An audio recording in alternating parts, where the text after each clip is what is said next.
Salom, hammaga kanalim obunachilari. Mana O'rtakoydan chiqdik vapurga. Vapur degan kema degani, ya'ni O'rtakoydan chiqib, mana kemaga o'tirib olib 76 TLga, ya'ni biz pulimizga 20 ming so'm pul bo'ladi. O'shanga chiqdik. O'rtakoydan anaqaga borarkan, Uskudarga, Uskudardan keyin esa Kadukoyga borarkan. Qisqasi keyingi davomini eshitinglar. Qadimda bitta podsho bo'lgan ekan. Folbin podshoga aytibdi, qizing debdi 18 yoshda ilon chaqib o'ldira debdi.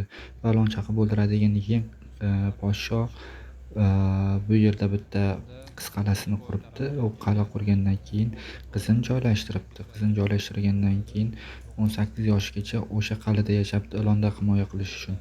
Va bir kun folbin aytibdi, qizingni ilon chaqib o'ldiradi deyishiga qaramasdan qal'aga joylashtirgan va qal'aga joylashtirgandan keyin bir kun har qancha narsalar olib kelarkanda bu qal'aga odamlar. Boyagi xizmatchilar olib kelar ekan, bir kun olma olib kelibdi. Olmaning ichida esa ilon bor ekan va ilon chaqib o'ldiribdi. Qissadan qissa shuki, folbinning gapi to'g'ri chiqibdi. Men ham tushunmadim yaxshi boqqiga.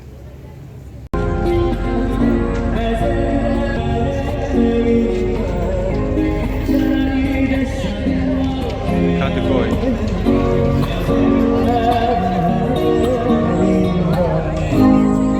خوابش بمیرم دلالم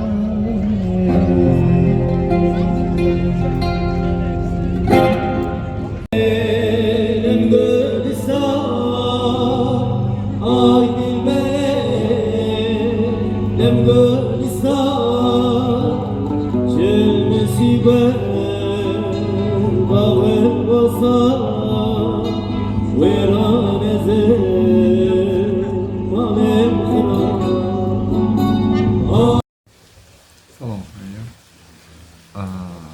video unchalik yaxshi chiqmagan bo'lsa, oxirida kommentariyga yozib qo'yishlar mumkin. Faqat